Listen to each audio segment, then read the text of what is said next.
The sun hung high in the bright blue sky, casting a warm, golden light over the suburban park. The air smelled of fresh grass and the faint scent of blooming flowers. Before we get into the story, comment below where in the world you are watching from today, and if you like this story, don't forget to subscribe. Families were scattered around, enjoying the peaceful afternoon. Children ran and played near the swings, their laughter carrying through the air. A few parents sat on benches, some chatting quietly while others kept a watchful eye on their little ones.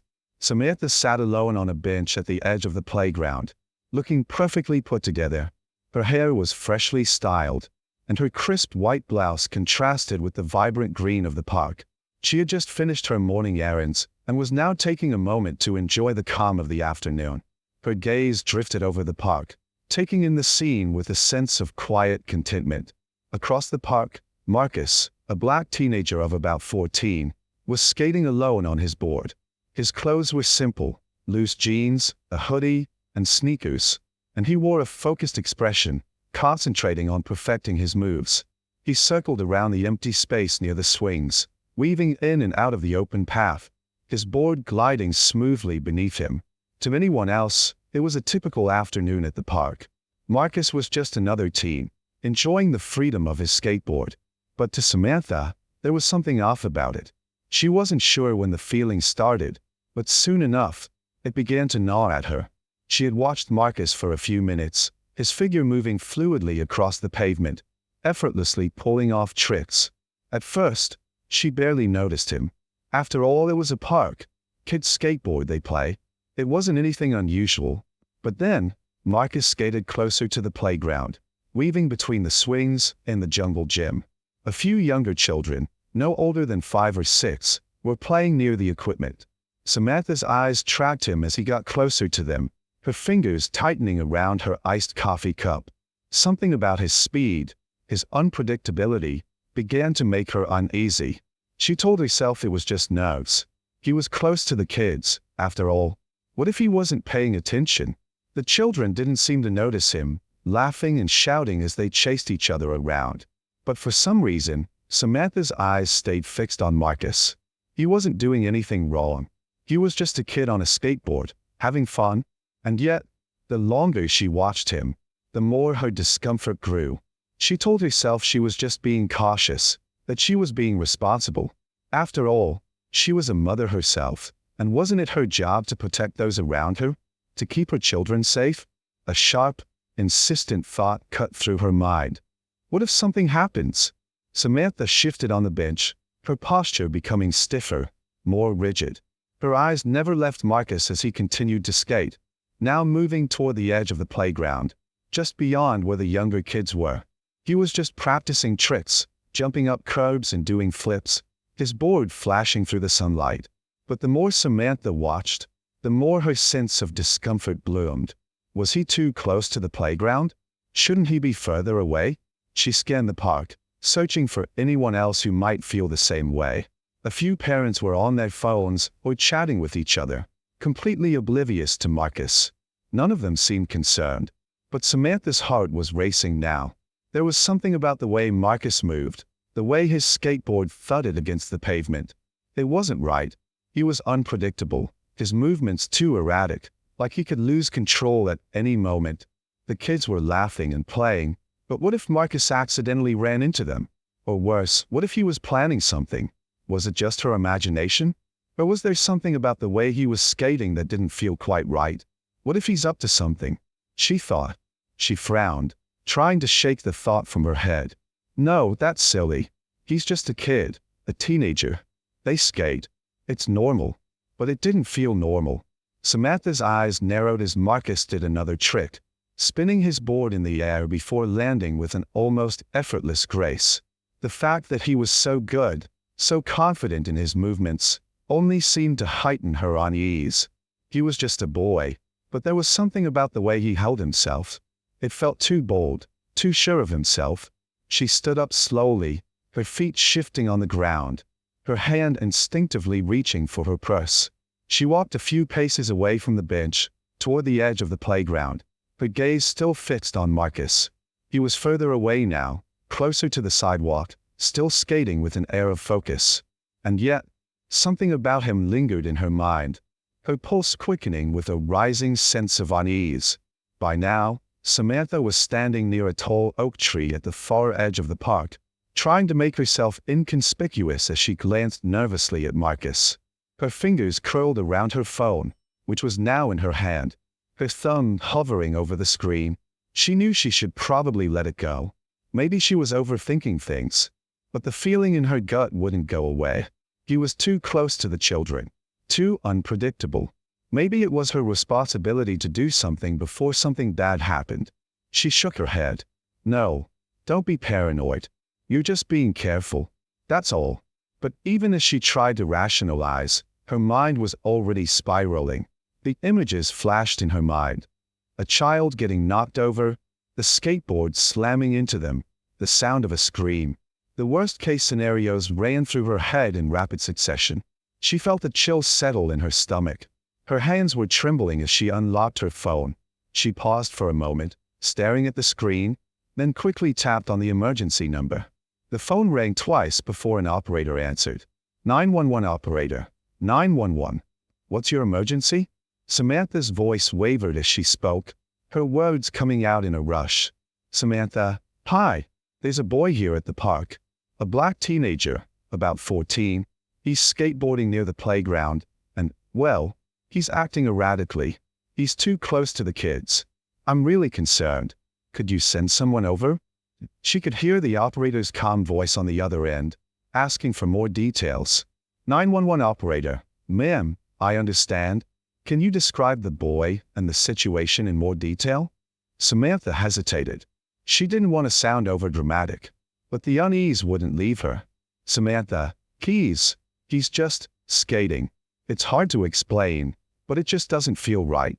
I mean, he's moving fast, almost like he's out of control. It's too close to the kids. I'm just worried, that's all. The operator's voice was neutral, trying to keep her calm. 911 operator. We'll send an officer to the park to check it out. Stay where you are, please. Samantha ended the call, her heart pounding in her chest. She stared at the screen, still unsure if she had made the right choice. The park, so calm just moments before, now felt different. The air around her was heavier, charged with an uneasy tension. She turned back toward Marcus. He was still skating, oblivious to everything. She wondered if he even noticed the officer on their way. She glanced at the park entrance, her eyes scanning for any sign of the police. Her stomach churned with a mixture of guilt and something else, but she couldn't shake the feeling that she had done the right thing. As Samantha stood near the oak tree, her thoughts swirled with unease. The moments passed slowly, the atmosphere around her now feeling charged and thick with tension. She glanced at her watch. Only a few minutes had passed since the 911 call ended. At first, she didn't notice the squad car. But then, the quiet hum of a car engine broke the stillness, and she turned just in time to see a police vehicle pull into the park's lot. The car was unmarked, but it had its lights flashing, a subtle warning. The officer didn't use the sirens, but the unmistakable red and blue glow cast an eerie light over the park. Samantha felt her pulse quicken. Her heart beat louder in her chest as she watched the car slowly roll into the parking lot, coming to a stop near the entrance of the park. The officer stepped out of the vehicle, a tall man in his mid-30s, wearing a standard police uniform. His face was hard to read, but his posture was professional and commanding. He glanced around the park briefly, taking in the scene before his eyes landed on Marcus, who was still skating near the edge of the playground. Marcus, blissfully unaware of the officer's presence, continued his tricks, his focus entirely on the board beneath him. Samantha swallowed, her throat dry. She could feel the rising guilt in her stomach, but she convinced herself it was justified. The officer was here to ensure the safety of everyone, right? The officer began walking toward Marcus, moving with a steady but measured pace. Samantha's grip tightened on her purse, and she felt her breath catch in her throat. She stood still for a moment, watching the interaction unfold from a distance, as the officer approached Marcus. As the officer got closer, Marcus finally noticed him. He froze for a split second, then slowly rolled his skateboard to a stop, wary of the approaching figure. He wasn't sure what was going on. Why was the officer coming toward him? Was there something wrong with what he was doing? Officer Daniels stopped just a few feet away from Marcus, his stance confident but not overtly threatening. Officer Daniels, "Hey kid, can I talk to you for a moment?" Marcus stood still for a second, a little taken aback. He looked up at the officer, his brow furrowing. "Marcus, sure. What's up?" The officer's eyes were scanning him, taking in his appearance. Marcus wasn't sure what to make of the officer's expression. It wasn't warm, but it wasn't aggressive either. There was a strange, impersonal neutrality to it. "Officer Daniels, I was just checking things out. You were skating pretty close to the playground there. You know it's not safe to get too close to the younger kids, right?" Marcus shifted on his feet, unsure what to say. He wasn't doing anything wrong, just skating. But something about the way the officer spoke made his stomach twist. Was it the tone? The subtle edge to his words? He felt a sudden unease creeping up his spine. "Marcus, I wasn't near the kids.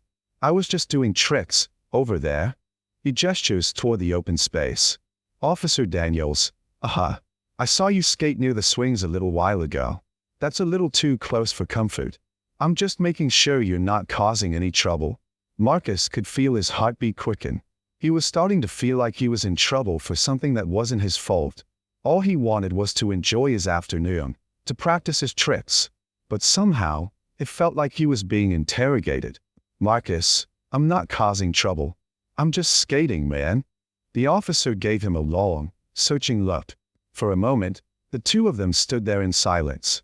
Marcus, confused and uncomfortable, and Officer Daniels, trying to read the teenager standing in front of him. Samantha was still standing near the tree, her eyes locked on the interaction. Her hands were shaking. She hadn't meant for any of this to happen. She never intended for it to escalate like this. She'd only wanted to make sure nothing went wrong. But now, watching the officer speak to Marcus, her earlier unease began to shift. Was the officer being too harsh? Marcus wasn't acting out. He wasn't being disrespectful or aggressive. He was just skating, like so many other kids did at the park. Samantha bit her lip. Maybe this wasn't as big of a deal as she'd made it out to be. Maybe he was just a kid, like her own son. The guilt began to seep in, and her stomach churned. What had she done? Why had she called the police? She remembered the thoughts that had rushed through her mind earlier. What if something happens? What if he's up to something? But now, seeing Marcus standing there, looking just like any other teenager, she realized how wrong those assumptions had been. She had judged him based on his appearance, based on nothing more than the fact that he was a black teenager in a suburban park, skating near the children, and that thought hit her harder than anything else. What if she had been wrong all along? But before she could process the guilt fully, she saw the officer take another step toward Marcus, his stance slightly more rigid. Samantha's breath caught in her throat. The situation wasn't de-escalating. It was building. She could feel the tension in the air, and it was no longer just a matter of skating near the playground. Marcus felt the heat rise in his face. This was ridiculous. He hadn't done anything wrong, but now he was starting to feel like the officer was just looking for a reason to give him trouble. "Officer Daniels, you know, I could call your parents. Maybe they should come pick you up. You're clearly too close to the kids, and this isn't a place for reckless behavior." Marcus swallowed hard. He wasn't sure what to say. His parents were strict, but they wouldn't want him to be hassled by some cop over nothing. He could feel the officer's eyes on him, sizing him up. He wasn't sure why, but there was something about this situation that made him feel small, like he was being judged for who he was and not what he was actually doing. "Marcus, I'm not doing anything wrong. I'm just skating. That's it. I'm not bothering anyone." The officer stared at him for a long moment, almost like he was looking for something. A reason to make this all seem legitimate. Samantha watched from afar, feeling a growing sense of dread in her stomach. She couldn't tell if the officer was genuinely trying to calm the situation, or if he was just adding fuel to the fire. "Officer Daniels, I'm going to need you to stay right here. I'll be right back." Marcus nodded silently, his legs slightly shaking now. He wasn't sure what the officer was going to do next, But it was clear this wasn't just about skating anymore. Samantha's heart raced in her chest. She couldn't stay quiet any longer. She had made the call, but now that she saw how it was unfolding, she wondered if it was the right thing to do. She couldn't bring herself to walk over to Marcus and apologize. She wasn't sure how to even start that conversation. Her hands were trembling. Had she just ruined his day? Was this really necessary? But as she stood there, rooted to the spot, the realization hit her. It wasn't just about Marcus or his actions. It was about how she had perceived him, how she had reacted to his presence based solely on his skin color and the way he was moving through the park. All those internal fears she'd had, they were based on assumptions. She wanted to walk over there, to step between the officer and Marcus, and make it stop. But all she could do was watch as the tension between them grew. The silence in the park was suddenly broken by the faint click of the officer's radio, a low murmur from Officer Daniels as he spoke into his earpiece. Samantha felt her stomach tighten. She hadn't realized until now just how much her body had been bracing for what might come next. Marcus stood motionless, his skateboard at his side, the tension in the air palpable. He was starting to feel that all too familiar knot of anxiety forming in his chest. The officer had been talking to him like he had done something wrong, but Marcus knew he hadn't done anything out of line. His mind raced. What if the officer was going to make something up? What if he was going to make a bigger deal out of this than it needed to be? Behind the officer, the squad car was still parked near the entrance, its lights flickering in the distance, casting an unsettling glow across the park. The officer's posture had shifted now. His body language, once neutral, now seemed more imposing. He had crossed his arms, giving off a sense of authority, as though waiting for something to happen. Marcus stood straighter, trying to calm his thoughts, but his hands still shook. "Officer Daniels, you just stay right here for a moment. I'm gonna check in with my partner." Marcus swallowed hard, nodding. He wasn't sure what that meant, but he had a sinking feeling that it wasn't going to end well. Why do they always do this? He thought. Why do I always get singled out? As Officer Daniels stepped away for a moment, Marcus looked over to the park's entrance again, catching a glimpse of a woman standing near the tree, watching them. He recognized her instantly. It was the same woman from earlier, the one who had been sitting on the bench, the one who had watched him for so long. He felt a pang of frustration. Was she the one who called the cops? Samantha stood frozen at the edge of the park, hidden behind the tall oak tree, watching Marcus and Officer Daniels. Her heart was racing, and her palms were sweaty. She wasn't sure how much longer she could watch this unfold without stepping in. Had she made a huge mistake? The feeling of guilt was now overwhelming, drowning her in waves. She convinced herself earlier that calling the cops had been the right thing to do, that Marcus was too close to the kids, that something about his presence felt off. But now, with the police officer standing in front of him, her heart ached with doubt. She couldn't explain why, but something about this felt wrong. She watched as Marcus stood there, his posture stiff, hands clenched at his sides, his eyes flicking nervously between the officer and the ground. He was just a kid, no older than her own son. The officer was only a few feet away, his presence growing more intimidating by the second.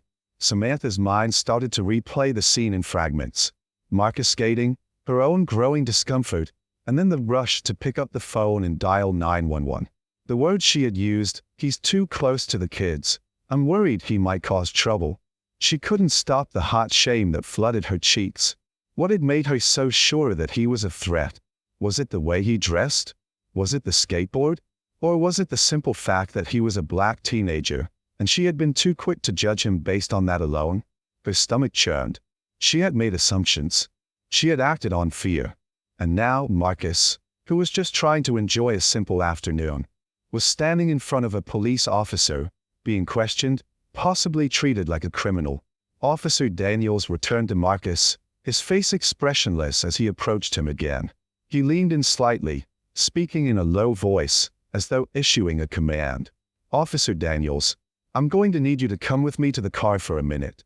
Just a quick chat. Nothing to worry about, but I need you to follow my instructions." Marcus's heart skipped a beat. He was confused. What was going on? He wasn't sure if he should comply or ask why. But the officer's voice held an edge of authority, and Marcus, unsure of his rights, didn't want to risk making things worse. He didn't want to escalate the situation. "Marcus, I'm just skating, man. What did I do?" The officer didn't respond immediately. He just nodded, gesturing toward the squad car. There was no warmth in his eyes, no reassurance, just cold professionalism. "Officer Daniels, I told you, you're not in trouble. Just come with me." Marcus hesitated for a moment, feeling his heart thudding in his chest. He glanced over to the park entrance, the way out, the path that led to safety. But it felt like a trap. No matter which direction he went, it felt like he was cornered. He could see the officer was getting impatient. Reluctantly, Marcus began walking toward the squad car. The officer followed closely behind him, his steps echoing in the silence. Samantha stood, frozen, unable to move, feeling like an invisible weight was crushing her chest. She watched Marcus walk, his shoulders hunched, his back turned to her now. She had done this. She had set this in motion. She wanted to shout out to him, to stop the officer, to apologize, but no words came. She felt small and powerless. As Officer Daniels and Marcus reached the squad car, Marcus could feel the officer's eyes on him, but he couldn't look up. His thoughts were a blur. He hadn't done anything wrong. He was just skating, trying to enjoy a peaceful afternoon. The officer, standing behind him now, placed a hand on the back of his shoulder, guiding him toward the passenger side of the car. Marcus felt a flicker of panic. He wasn't sure if he was about to be arrested, or if he was just being detained for questioning. The officer's grip was firm, and Marcus felt the tension in his own muscles, his body stiffening. He didn't want to make any sudden moves. He knew how these situations could escalate. He had seen it happen on TV, heard the stories from older friends. He didn't want to be one of those stories. "Marcus, yo, I'm just a kid. What do you want from me?" The words came out sharper than he intended, and the officer paused for a moment, his grip on Marcus's shoulder tightening for a split second. "Officer Daniels, I'm just doing my job, kid. Don't make this harder than it needs to be." Marcus didn't know how to respond. He wanted to yell, to tell the officer how unfair this was, but the words caught in his throat. He just wanted to go home. He just wanted to be left alone. Samantha couldn't stand it anymore. She couldn't just watch. The weight of what she had done finally broke through the numbness that had held her still. She moved toward the squad car, her heart racing, her breath shallow. "Samantha." "Excuse me, officer?" Both the officer and Marcus turned at the same time. Marcus's eyes widened in surprise as he saw her walking toward them. Officer Daniels looked at her with a mix of curiosity and suspicion. "Samantha, I just want to say something." She hesitated. "I'm the one who called the cops. I didn't mean for this to happen. I just thought." Her voice cracked, and she stopped, unable to finish the sentence. The words felt heavy, suffocating. Marcus's eyes flicked between her and the officer, his face a mixture of confusion and frustration. The officer, now slightly irritated, spoke with a controlled but terse voice. "Officer Daniels, ma'am, I'm handling this. Please step back." Samantha nodded, her gaze falling to the ground. She felt a rush of shame as she realized how powerless she was to undo what had already been done. It was too late. After a long, tense moment, Officer Daniels finally spoke again. "Officer Daniels, all right, Marcus. We're done here. Just remember, you need to be more careful next time." He opened the door to the squad car, gesturing for Marcus to go back toward the sidewalk. Marcus felt a surge of anger, but also relief. He was free. He stepped away from the officer, but as he turned to leave, he looked back at Samantha, standing there, her face pale with guilt. He said nothing. He didn't need to. As Marcus walked away, his head down, Samantha stood there, her heart heavy with the weight of what she had just witnessed. She had acted out of fear, and it had caused real harm. She hadn't meant to ruin his day, but she had. And now, she had to live with that. Marcus walked away from the squad car, his pace quick and hurried, his skateboard held tightly in his hands. He felt the weight of the officer's presence lingering behind him, but the further he walked, the lighter it became. Still, he could hear the echo of the officer's words in his head. Be more careful next time. What did that even mean? He wasn't doing anything wrong.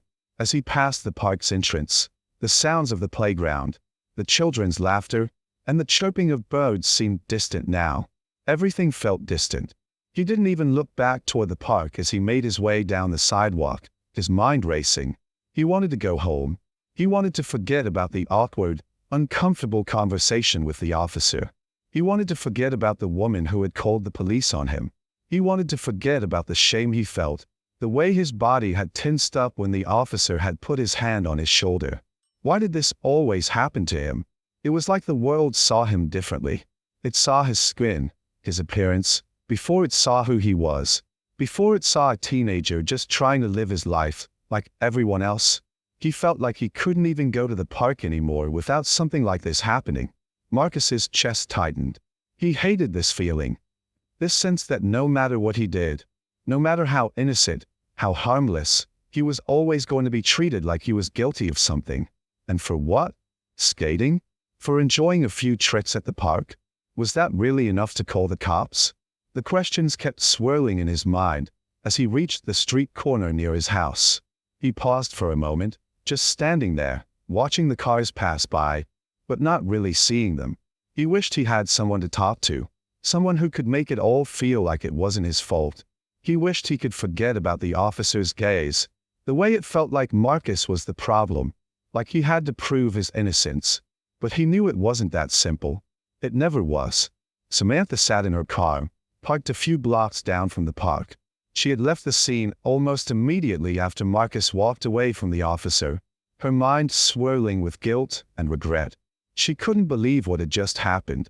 She had watched a teenager get treated like a criminal for no reason other than the color of his skin, and she had been the one to set it all in motion. Her hands gripped the steering wheel tightly as she fought the growing tears in her eyes. She hadn't meant for it to go this far. She had just felt uneasy. She had been worried about her kids, about the younger children in the park. She had convinced herself that she was doing the right thing, calling the police, just to be safe. But now, looking back, it was clear she had been driven by something deeper. Something insidious that she had refused to confront until now. Was I scared of him? She thought, feeling her breath catch in her throat. Is that why I called the cops? The answer was painful, but undeniable. Yes, she had been scared. She had assumed that a black teenager with a skateboard was somehow a threat, without ever questioning that assumption. She had seen Marcus through a lens of fear, rather than as a person. And now, she couldn't stop the flood of self-loathing that washed over her. She reached into her bag and pulled out her phone, her fingers trembling as she scrolled through her contacts. She wasn't sure who she was looking for. Maybe a friend, a therapist, someone to talk to. But all she could think about was Marcus. She thought about how he had walked away from the officer, how his face had been a mix of confusion and frustration.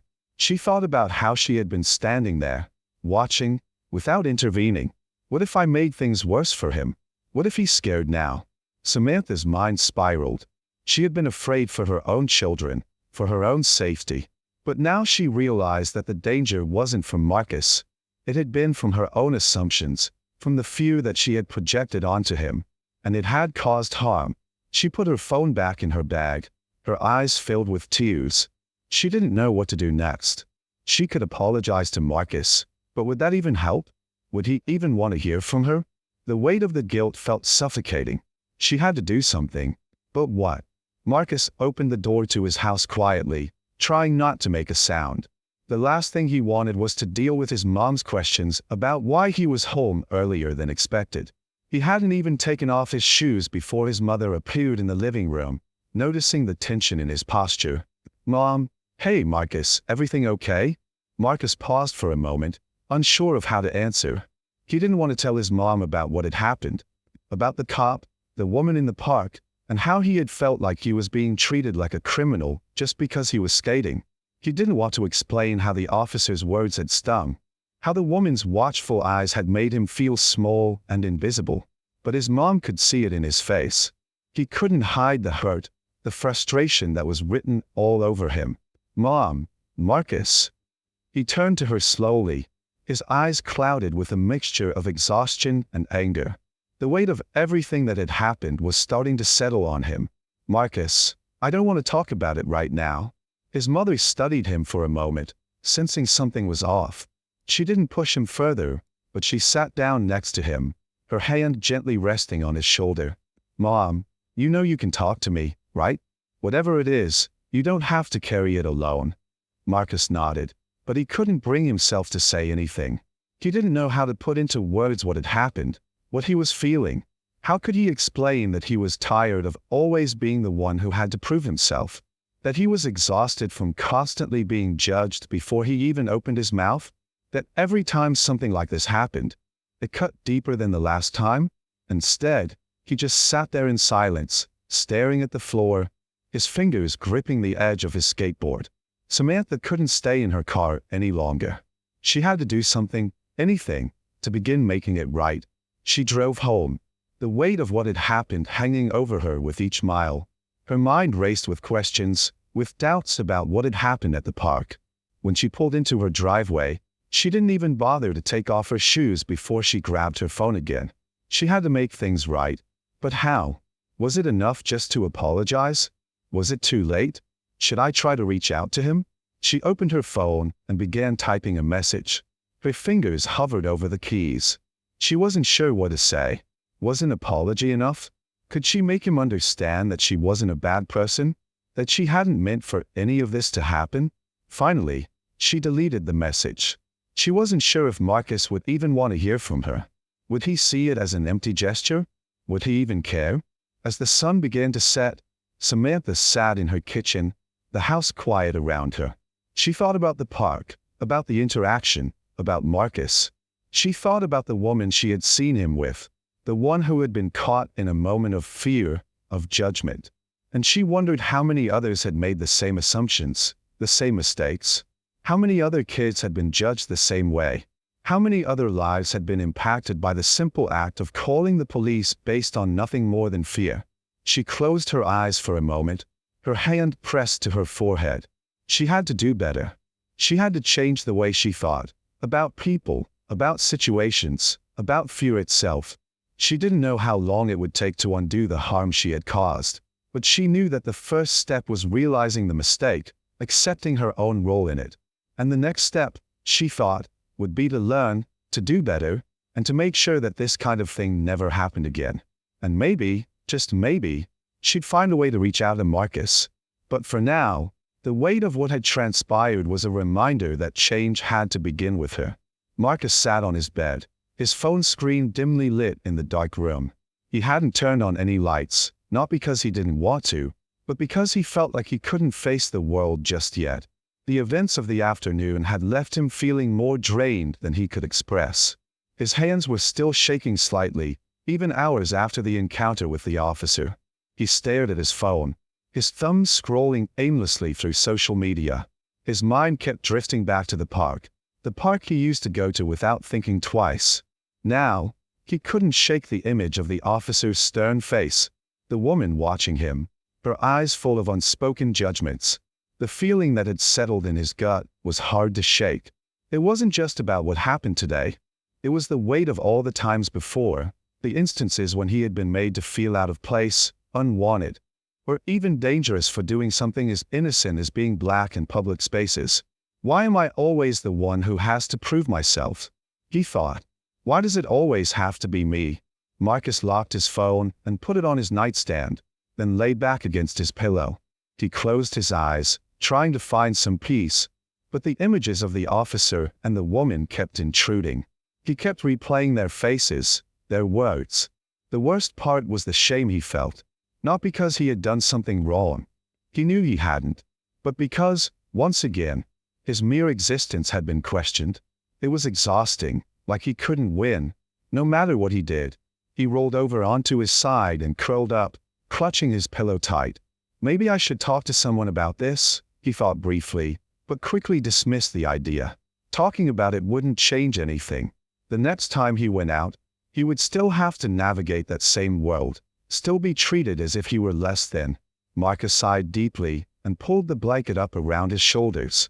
Samantha sat in her kitchen, sipping her tea, staring out of the window. The evening was quiet, but her mind was in turmoil. She had gone through the motions of her evening, making dinner for her kids, pretending that everything was normal. But inside, she couldn't stop thinking about Marcus. She kept coming back to the same question. How could I have been so wrong? It wasn't just that she had made a mistake. It was that she had acted out of fear. Fear of a stranger in her neighborhood.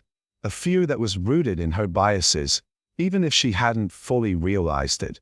She had convinced herself that calling the police was the safe thing to do. But now, she saw how easily her actions had escalated a situation that never needed to escalate. She had seen Marcus as a threat before she had seen him as a person, and it made her sick to her stomach. Samantha had always considered herself someone who wasn't racist, someone who was open-minded, progressive even. But in that moment at the park, when she had felt the rush of unease, it had come down to a split-second decision to act on that discomfort. She hadn't checked herself, hadn't questioned why she felt that way. She had relied on her gut instinct, and her gut instinct had failed her. She had seen the way Marcus had looked at her after the officer left, that confused, frustrated look. She knew he wasn't going to forget what happened, and that weighed on her deeply. Samantha's phone buzzed, pulling her from her thoughts. It was a message from her best friend, Sarah. Sarah, hey, are you okay? You seemed off earlier. Let's talk soon. Samantha stared at the message for a long moment before typing a reply. Samantha, I've made a huge mistake today. I don't know how to fix it. She put the phone down beside her, then pressed her hands to her face, her eyes stinging with unshed tears. She needed to figure out what to do next.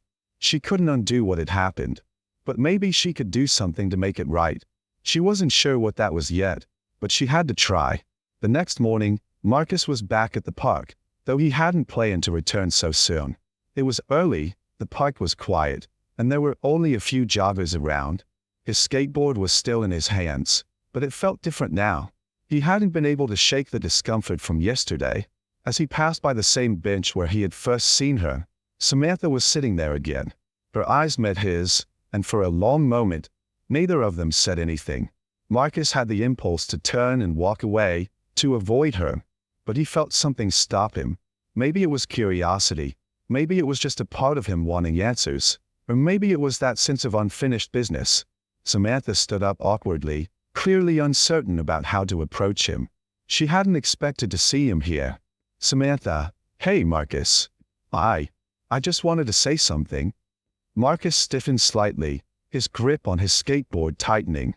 He wasn't sure how to respond, but he couldn't stay silent either. Marcus, what? Samantha looked down for a moment, taking a breath. She had been rehearsing this moment in her head all night, trying to figure out how to make it right, but nothing she had planned seemed enough. Samantha, I just wanted to apologize for what happened yesterday. I made a mistake. I called the police on you, and I shouldn't have. I was scared, and I acted out of fear and judgment. Marcus didn't respond right away. He just stood there, eyes hard, studying her. It was clear from his expression that he wasn't sure whether her apology meant anything. People said sorry all the time, but it didn't always change anything. Samantha swallowed, the words feeling heavy on her tongue. Samantha, I see now that I was wrong. I treated you like you were a threat, and I don't even know what I was thinking. I didn't give you a chance. I'm really sorry for how I made you feel. Marcus stood still, looking at her, his expression unreadable. He was quiet for a long time before he spoke, his voice cool and guarded. Marcus, I don't know if you're really sorry, but it's cool. Samantha didn't know what to say to that. She wasn't sure if he would ever believe her, but she needed him to know that her apology wasn't just words. It was the start of something, a change. Samantha, I understand if you don't believe me, but I want you to know that I'll do better, and I'll work to understand where I went wrong. I won't ignore it again. Marcus didn't respond right away. He just took a deep breath and glanced down at his skateboard. Then he turned to leave, but before he did, he looked back at her. Marcus, you can't fix it, but thanks for saying something. With that, he walked off.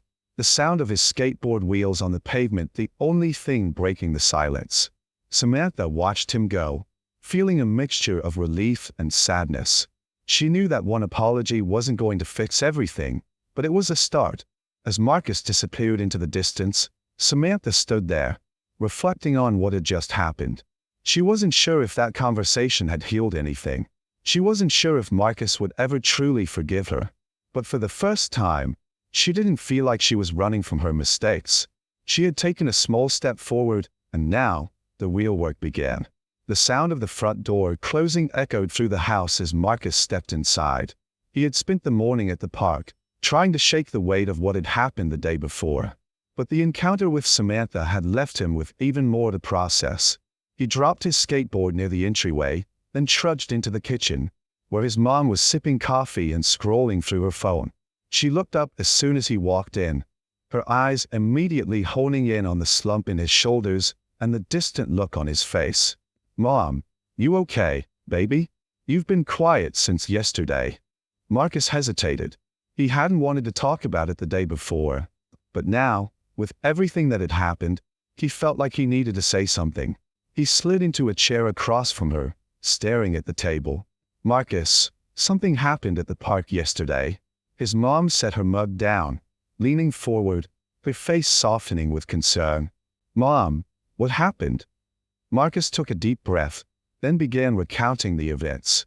He told her about the woman watching him, about the officer showing up, about the way he felt cornered even though he hadn't done anything wrong. His voice was steady at first, but as he spoke, the frustration began to creep in.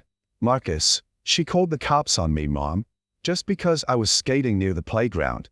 I wasn't bothering anyone. I wasn't doing anything wrong."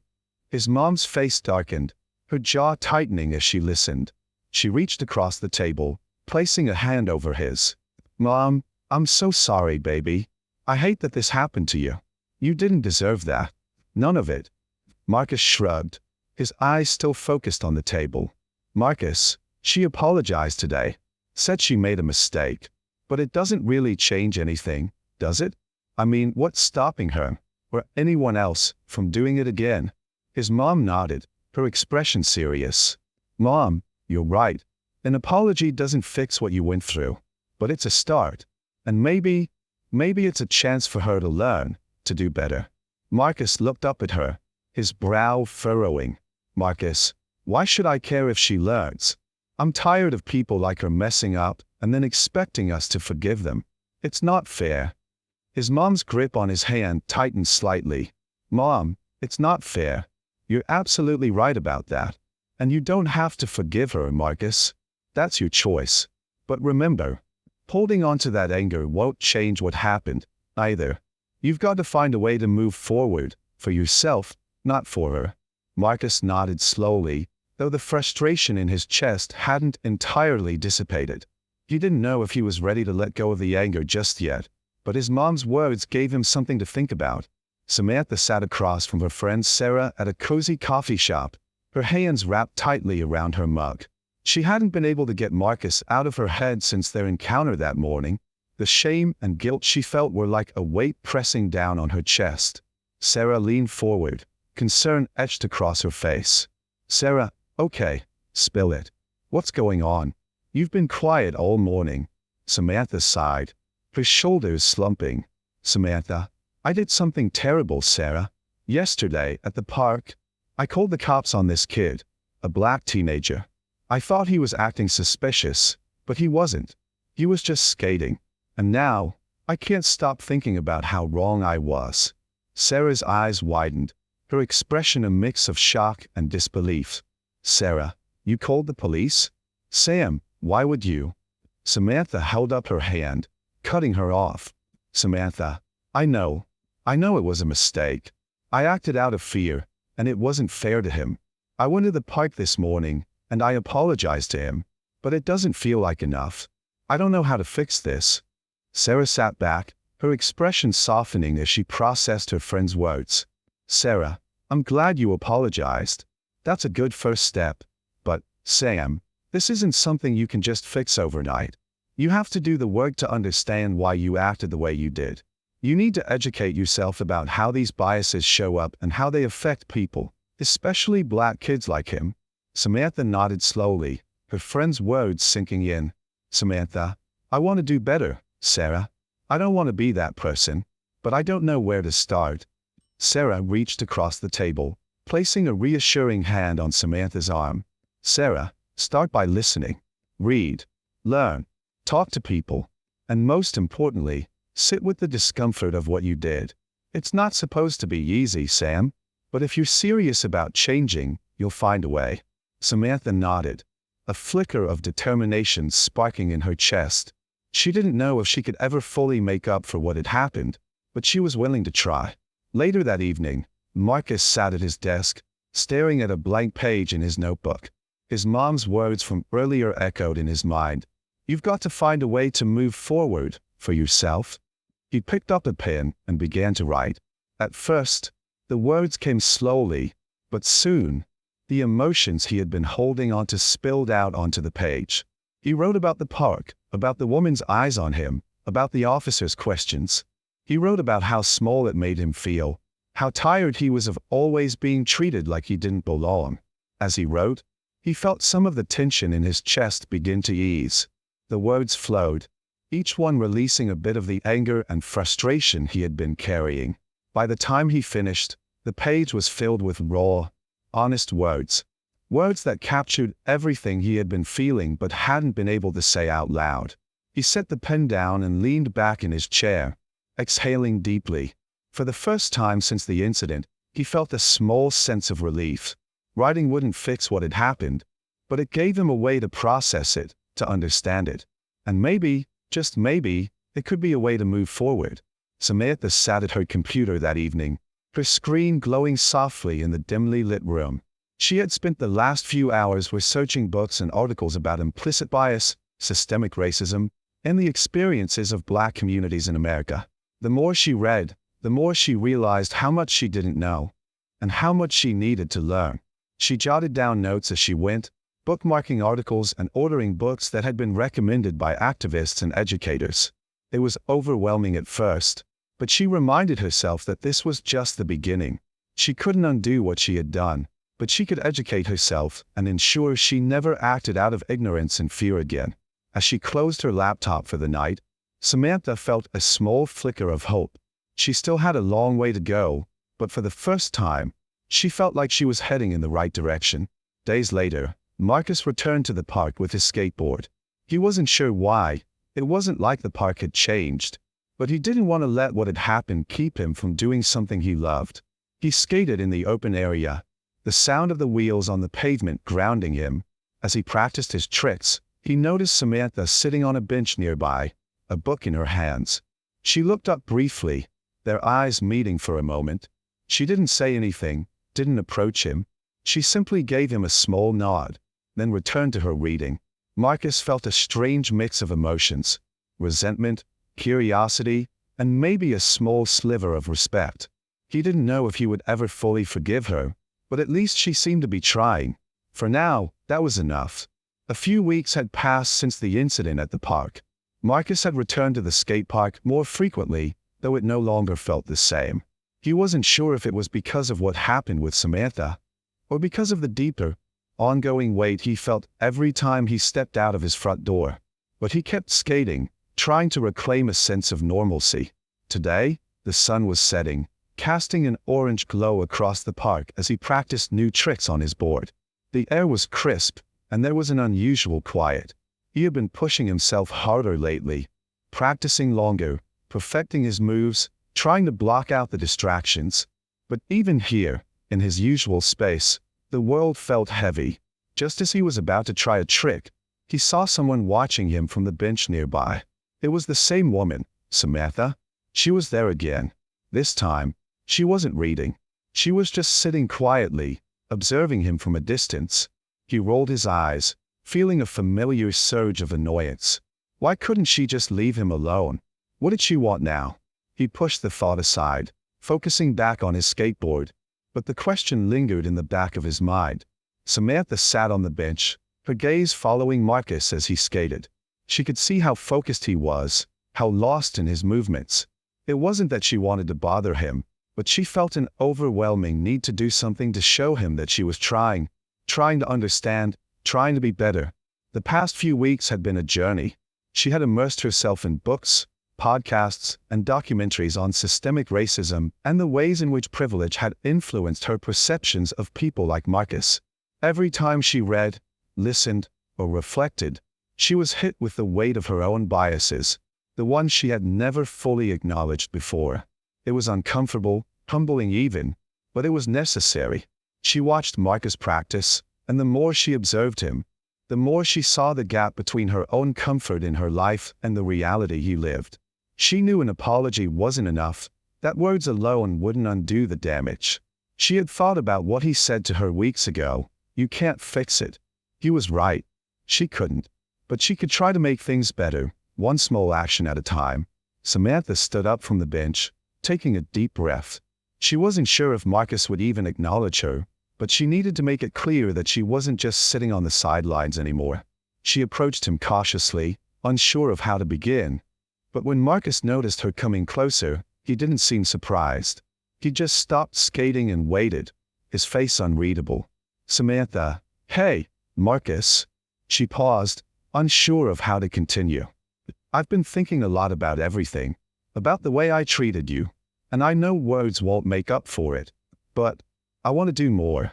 I want to be part of the solution, not part of the problem. Asterisk. Marcus crossed his arms, looking at her coolly. Marcus, I don't know if that means much. Samantha nodded, feeling the sting of his words, but she didn't flinch. Samantha, I get it, but I'm trying, Marcus.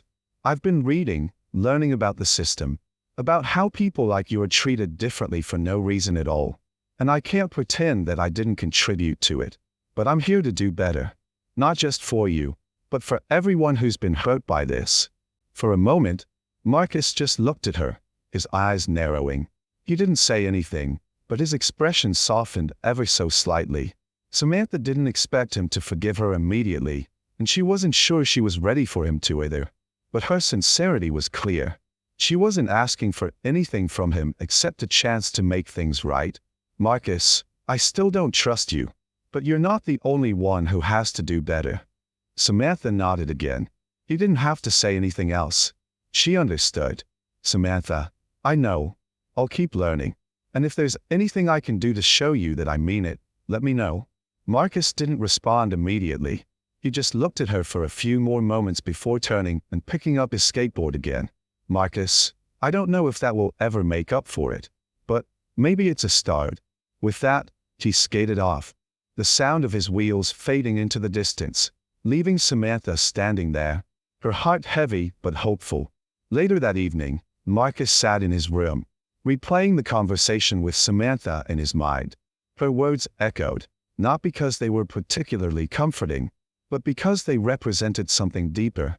She had acknowledged her mistake, and in doing so, she had admitted something many people would never confront, that the systems in place weren't fair, that her actions were part of a larger problem.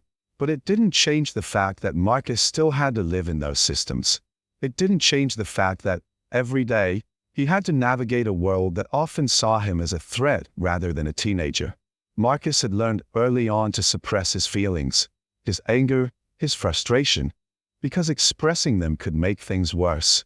He had seen it too many times. People didn't listen to angry black boys. They feared them, and the more he spoke out, the more he risked being seen as dangerous. But in his room, in the safety of his own space, he allowed himself to feel it. He allowed himself to process the hurt and the rage. He scribbled in his notebook, filling page after page with thoughts, frustrations, and reflections on the world around him. Writing was the one place he could be honest, the one place where he didn't have to perform, didn't have to play the role of the good black kid, just to avoid confrontation. His phone buzzed on the desk, pulling him from his thoughts. He picked it up, recognizing the name on the screen. It was from a friend who had seen what happened at the park, who had heard the story secondhand.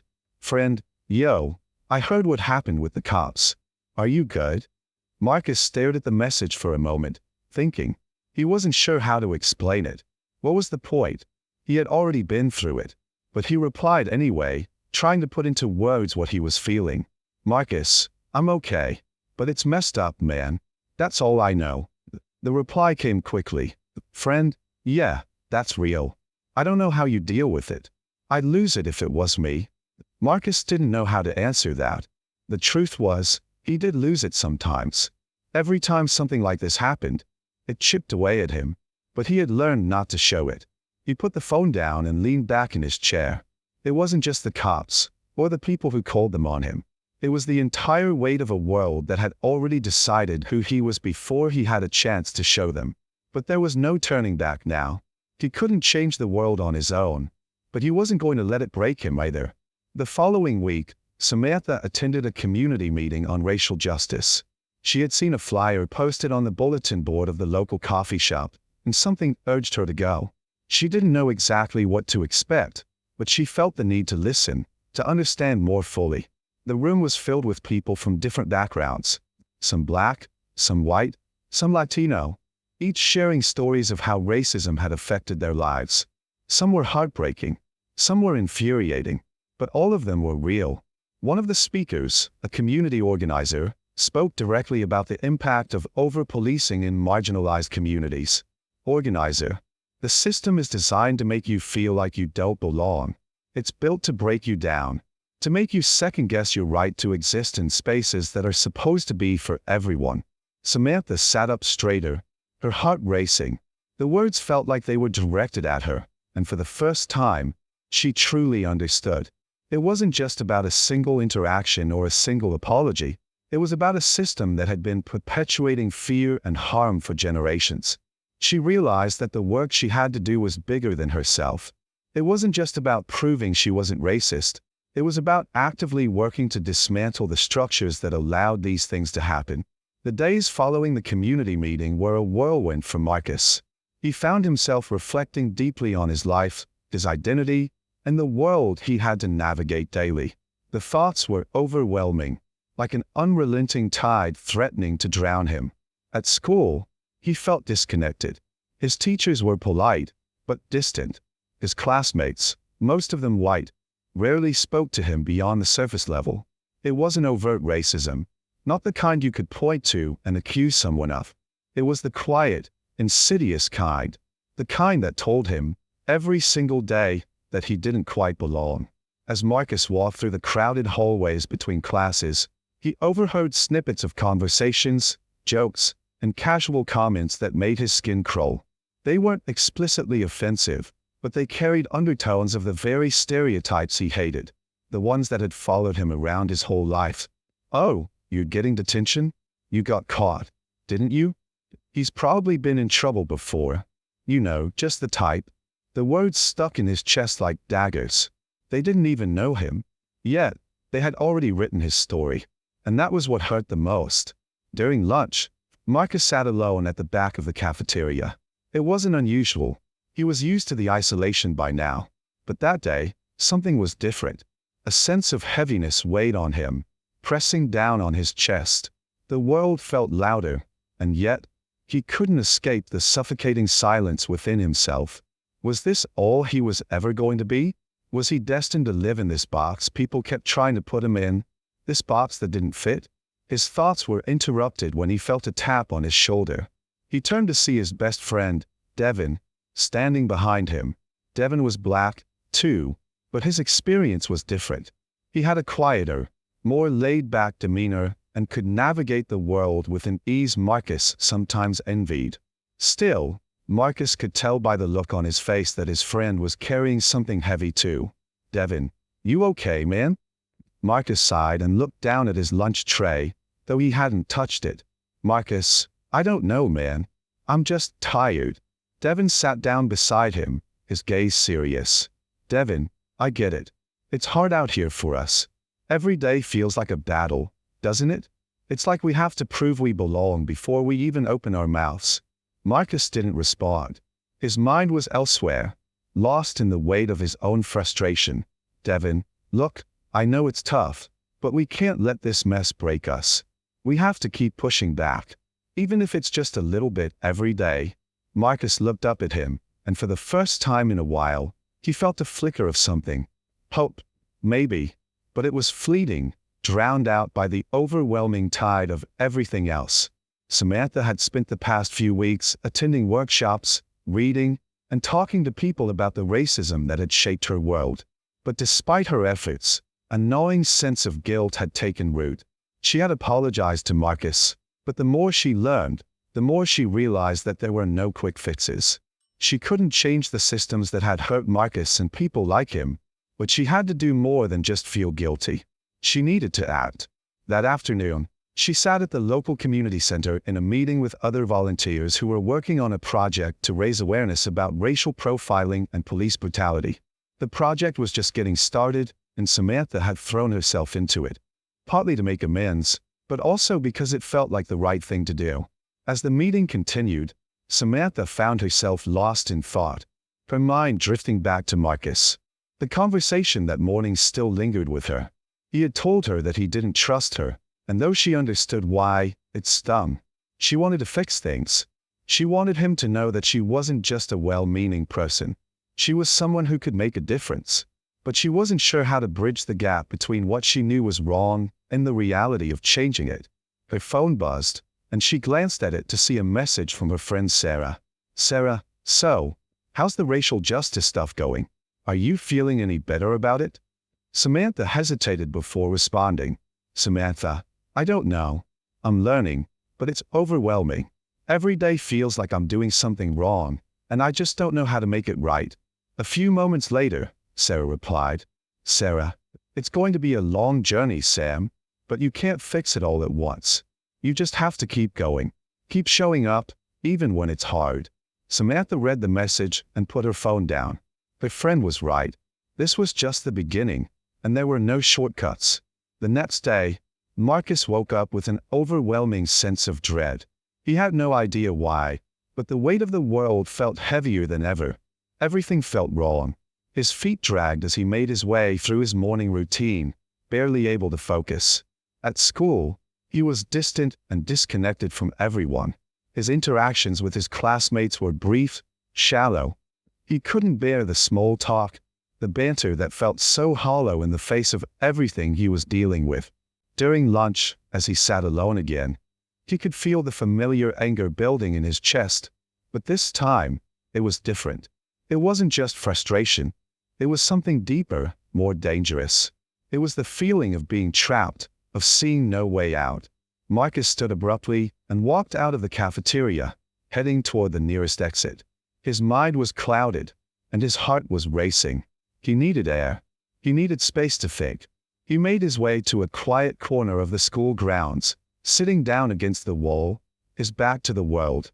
His thoughts were a swirl of emotions, frustration, anger, helplessness. He tried to calm himself, but the feelings were overwhelming. His chest tightened, and for the first time in a long while, tears welled up in his eyes. He had tried to hold it all in, tried to pretend he was okay, but it wasn't okay. Nothing was okay. It felt like the world was pressing in on him, suffocating him with its expectations, its unfairness. And no matter how much he tried to push back, it always came back to this. How much longer could he keep going like this? Meanwhile, Samantha was at home, reading through a pamphlet she had picked up at the meeting about local organizations fighting racial injustice. She wasn't sure what it was, but something about today felt different. She couldn't shake the feeling that things needed to change, not just for her, but for everyone. Suddenly, her phone buzzed again. This time, it was a message from Marcus. "Marcus, can we talk?" Samantha's heart skipped a beat. She hadn't expected him to reach out. After everything that had happened, she wasn't sure if he'd even want to speak to her, but she replied quickly, "Samantha, of course. Where?" "Marcus, just meet me at the park. I need to talk." Samantha arrived at the park just as the sun was beginning to set. She saw Marcus standing by the swings, his arms crossed, his expression unreadable. She approached slowly, unsure of what to expect. Marcus didn't look at her right away. He was lost in his thoughts, staring out across the park, as if trying to make sense of the world around him. Samantha stood beside him for a moment before speaking. "Samantha, I'm here, Marcus. Whatever you want to say, I'm listening." He turned to her, his eyes filled with a mixture of pain and frustration. For a long moment, he didn't speak. Then, his voice came out low, almost in a whisper. "Marcus, I'm tired. I'm tired of this world treating me like I don't matter. I'm tired of pretending everything is fine when it's not. And I don't know how much longer I can keep doing this." Samantha felt her heart break at his words. She wanted to say something comforting, something that would make this better, but she knew there were no easy words for what he was going through. Instead, she simply nodded, her eyes meeting his with quiet understanding. "Samantha, I can't fix this, but I'll be here, and I'll keep showing up. I won't stop." Marcus looked at her for a moment, the weight of his emotions still heavy on his face. Then, without saying another word, he turned and walked away, the sound of his footsteps fading into the distance. Samantha stood there, watching him go, the silence of the park settling around her. The following days felt like a blur for Marcus. After his emotional conversation with Samantha in the park, he had retreated into himself. The flood of feelings he had tried so hard to suppress, anger, fear, frustration, now felt uncontained, like a storm inside him. But as the days passed, he realized something important. He didn't have to go through this alone. He spent more time reflecting in his room, writing in his journal, and thinking about the larger picture. The weight of the world was still heavy on his shoulders, but a small seed of determination had been planted. He couldn't fix the system by himself, but he could change the way he interacted with it. He could raise his voice. He could challenge it. He didn't have to keep letting it break him down. One evening, as he sat on the edge of his bed, staring out the window, he picked up his phone and opened a text thread with Devin. His finger hovered over the screen for a moment, then he began to type. "Marcus, yo, I think we need to do something. Not just sit around and talk about it. We need to take action." A few seconds later, his phone buzzed with Devin's reply. "Devin, I'm with you, man. What do you have in mind?" Marcus smiled to himself. For the first time in a while, he felt like he had a purpose, like he wasn't just a passive observer to the world around him. Maybe it was small, maybe it wouldn't fix everything, but it was something. "Marcus, let's start by organizing a protest. Something big, something loud. We'll make sure everyone knows we won't stay quiet anymore." Devin's reply came quickly, as if he had been waiting for this moment, too. "Devin, hell yeah, let's do it." Marcus felt a surge of hope. It wasn't much yet, but it was a start, a spark that could eventually turn into a fire. Samantha had spent the past few days thinking about her conversation with Marcus. She knew he was hurting, and she knew he was struggling with feelings she would never fully understand. But there was something about their interaction that had shifted her, something that made her more determined to do more than just read books or go to meetings. She realized that talking about racial justice in a detached, intellectual way wasn't enough. She could no longer remain passive or distant. She had to act, and it had to be personal. She had already started volunteering for local organizations, attending meetings, and trying to use her privilege to help, but she hadn't truly found a way to use her own voice in a way that was impactful.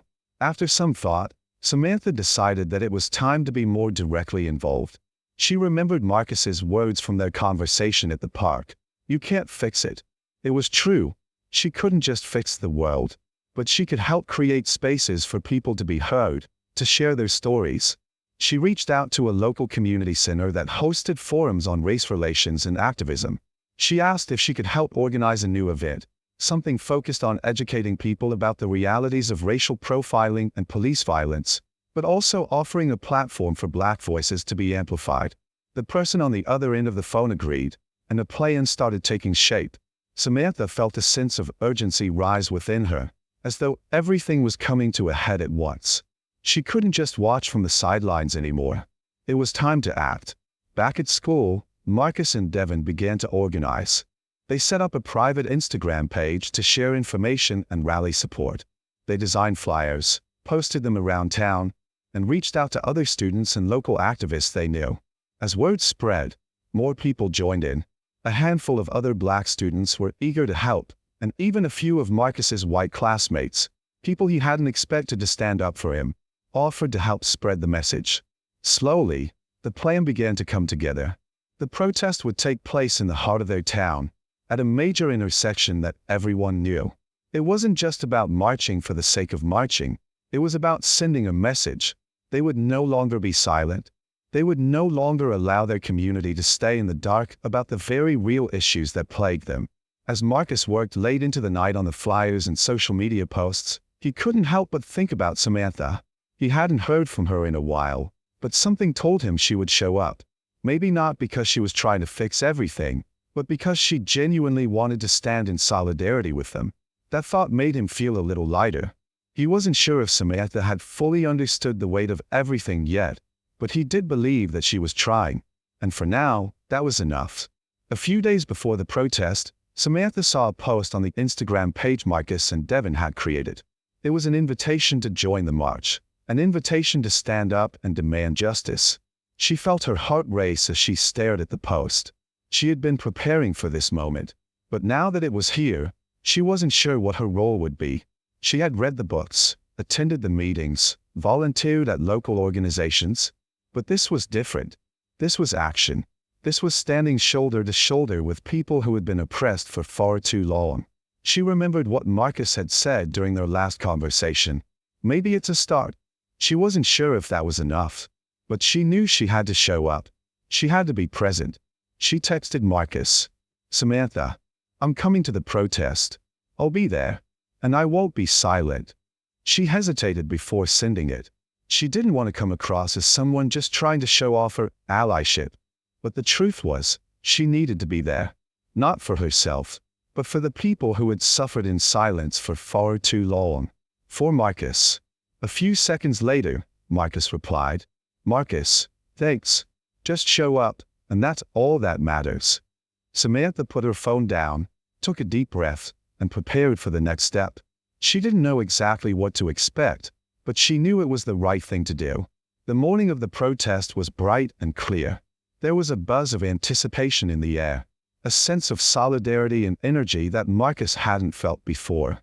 He stood at the front of the crowd with Devin, his heart pounding. They had done this. They had brought people together, and now it was time to make their voices heard. As the march began, Marcus noticed familiar faces in the crowd. Classmates he hadn't expected to show up, teachers, neighbors, even strangers. They walked together, chanting, holding signs, demanding justice. The sound of their collective voice filled the air, loud and powerful. Samantha was somewhere in the crowd, though Marcus couldn't spot her right away. He wasn't sure why it mattered, but he wanted to see her there, to see that she was standing with them, side by side. As the march reached the main intersection, they stopped. The crowd gathered in front of the town's police station, facing the building that had been a symbol of oppression and fear for so many. Marcus stood tall, breathing deeply. He had come to terms with the fact that this moment wouldn't fix everything, but it was a start. It was a statement, a stand for justice, for truth, and for the future. He raised his fist in the air, signaling to the crowd. They responded in kind.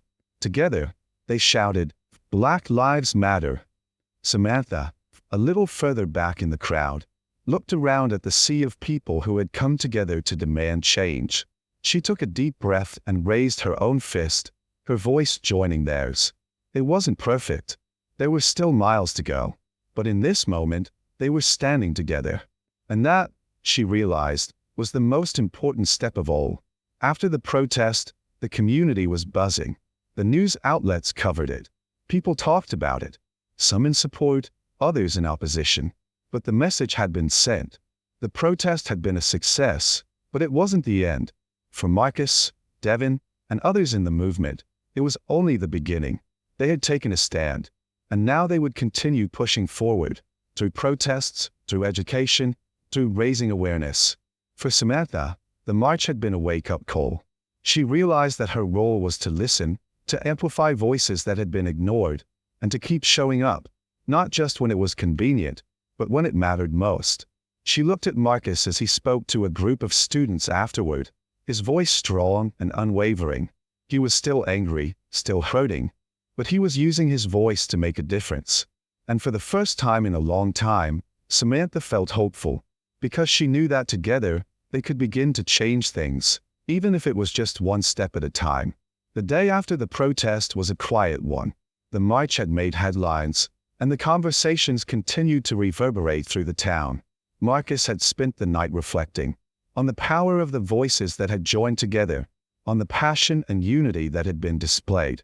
But even as he felt a sense of accomplishment, a nagging thought remained. What now? Sitting on the edge of his bed, Marcus ran a hand through his hair and looked at the photos of the protest on his phone. There were people who had shown up, his classmates, teachers, local activists, even some people from neighboring towns. And yet, it felt like they were still only scratching the surface of something far deeper. There was still so much work to do. His phone buzzed. It was a message from Devin. Devin, bro, you good? What's next? Marcus stared at the message for a moment, then quickly replied. Marcus, I don't know yet, but we keep going. We can't stop. Devin, I'm with you. Whatever it takes. Marcus smiled softly, feeling the weight of the moment sink in. There was still so much to change, and there were so many battles left to fight. But he wasn't alone. He didn't have to carry it all by himself. Samantha had spent the morning processing the events of the protest. Her emotions were a mixture of pride, uncertainty, and hope. She had stood there in the crowd, felt the power of the collective voice, and heard the words of the speakers who had shared their pain, their hopes, and their call to action. It had been overwhelming. She hadn't expected the depth of the experience. The protest had forced her to confront not just the harsh realities of systemic racism, but also her own complicity in the systems that upheld it. Standing in the crowd, she realized that being an ally was not about feeling good or checking off boxes. It was about showing up, even when it was uncomfortable, and committing to long-term change. She sat in her room, reflecting on the moment when Marcus had raised his fist, the crowd following his lead. There was no question in her mind now. She had to keep working, but the question was, how? Her phone buzzed again. It was a message from Marcus. Marcus, thanks for showing up. It meant a lot. But we can't stop. Not yet. Samantha's heart beat a little faster. She had expected a text, but the words still hit her in a way she hadn't anticipated. She had shown up. She had stood with them. But now she had to keep showing up. She had to find the next step, the next way to be involved. She began typing her reply. Samantha, I'm not stopping. I want to help with whatever comes next. Let's figure it out. She pressed send, then set her phone down. She didn't know what the next chapter would be, but she was ready. This was only the beginning. In the days following the protest, the town's response was mixed. Local news outlets covered it extensively, with some reporting it as a powerful message for change, while others framed it as a disruptive event. The town council issued a statement, expressing support for peaceful protest while urging calm and dialogue. A few days later, the community center where Samantha had volunteered for the racial justice event invited her to speak at an upcoming town hall. The topic was bridging the divide. How to build racial unity in our community. Samantha felt a mixture of pride and nervousness as she prepared her notes. She knew this was a big step, not just for her, but for the entire community. She had seen the gap between intention and action firsthand. It wasn't enough to say they wanted change. They had to make it happen. This was her chance to speak out, to help lead the next phase of the conversation. She walked up to the podium at the town hall, her hands slightly shaking but her voice steady. Samantha, the protest we held wasn't just a moment, it was a message. And now it's up to all of us to keep carrying that message forward. This is about more than just Black lives. It's about all of us. It's about how we, as a community, treat one another. And the truth is, we've got a long way to go, but I know that we can do it. Together. As she spoke, she saw the faces of those in the crowd. Some nodding, some uncertain, but she kept going. She didn't have all the answers, but she knew she had to keep trying, and if she could inspire even one person to take action, it would be worth it. As the days turned into weeks, Marcus's resolve only grew stronger. The protest had been a turning point, but he was aware that this was just the start of something much bigger. The fight for racial justice wasn't a one-time event. It was a lifelong struggle. Marcus began working with Devin to organize more community events, particularly focusing on educating younger generations about the history of racism and how to combat it. They held discussions at the community center, inviting local leaders to speak, and they created online forums to engage people who couldn't attend in person. One evening, as he stood in front of a small group of high school students, Marcus realized how much he had grown. A year ago, he had been uncertain about his place in the world, unsure of how to make his voice heard. Now, he was leading discussions, guiding younger students, and showing them the power of their voices. As he finished his talk that evening, one of the students approached him. "Student, hey, I just wanted to say thanks. This is important, and it makes me want to do more." Marcus smiled. This was what it was all about: creating change, starting conversations, and inspiring others to take action. It wasn't always going to be easy, but this was the work, and he was ready for it. The impact of the protest continued to ripple through the community. While some residents remained resistant to change, others began to open their minds. Local businesses started to sponsor educational events, and the school board began implementing anti-racism programs into the curriculum. Samantha continued her work with the community center, now organizing outreach programs to help amplify marginalized voices. She worked closely with Marcus and Devin, not as a savior, but as someone who was committed to being an ally in the long-term fight for justice. In their small town, change didn't happen overnight, but Marcus and Samantha had helped plant a seed, and slowly, it was beginning to grow. One afternoon, as Marcus and Samantha sat together in a local cafe, reflecting on everything that had transpired, they shared a quiet moment of understanding. They both knew there was still so much to do, but they had taken the first steps, and that was something to be proud of. "Samantha, I don't know if we'll ever fix everything, but we can't stop. We just have to keep going." "Marcus, yeah. And if we keep showing up, we'll make a difference. Even if it's just one person at a time." They both smiled, knowing that the journey ahead would be long and difficult, but they also knew it was a journey worth taking. The story closes with a final moment at the park where Marcus and Samantha had first spoken about the protest. Now, months later, the park was filled with people, diverse faces, all talking, laughing, and sharing stories. It was a community event organized by Marcus, Devin, and Samantha. On stage, Marcus stood with a microphone, speaking to the crowd. "Marcus, change isn't just a protest. It's how we live, how we treat each other every day. It's about showing up when it's hard. It's about listening. It's about action. And it's about unity. We have a long road ahead, but we're in this together." As he spoke, he glanced at Samantha, who was standing off to the side, smiling. She had come a long way, and he had too. They were no longer strangers on different paths. They were allies, committed to making their community, and the world, a better place for everyone. The crowd erupted in applause, and Marcus felt a deep sense of hope. It wasn't over, but it was a beginning, a real beginning, and that was enough.